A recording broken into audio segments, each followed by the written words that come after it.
Magandang umaga, kumusta po? Narito po ulit ang update natin para sa lagay ng ating panahon ngayong umaga po ng September 10, 2024 na kung saan sa ngayon po ay patuloy pa rin na may dalawang weather disturbances na kapwa na po nasa labas ng ating area of responsibility. Sa ngayon po ay walang anumang direktang epekto dito sa ating bansa maliban sa bahagya na po nilang nahahatak ang habagat na siya naman pong nakakaapekto sa kanlurang bahagi ng ating bansa at mas papalakasin pa ng nasa silangan ang habagat lalo na po sa susunod na mga araw, lalo na this weekend,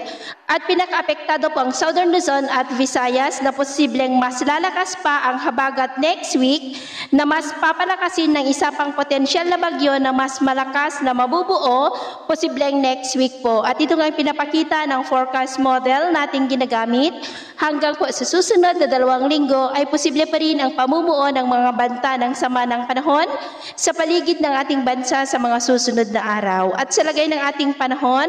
ngayong madaling araw ay maayos ang panahon sa malaking bahagi ng ating bansa pero may tsansa pa rin ng maulap na kalangitan with isolated rain sa ilang bahagi ng Ilocos Sur, La Union, Ifugao, Mountain Province, Benguet, Zambales, Southern Quezon, Burias Island, Albay, Sorsogon,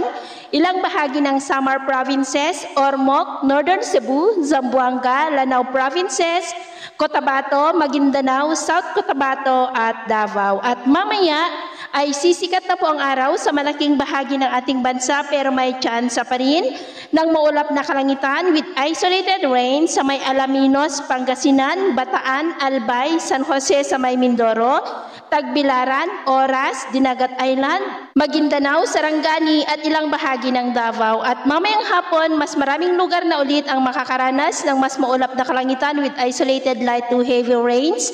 Kaya kung lalabas tayo sa ating mga tahanan, ay gulin lamang po natin lagi ang magdala ng kahit anong panangga natin sa init ng araw at proteksyon na rin po sa mga biglaang buhos ng ulan. At sa atin naman pong mga baybayin, wala naman po tayong nakataas na namang gale warning signals, pero iba yung pag-ingat lamang po kung papalaot tayo para mas makaiwas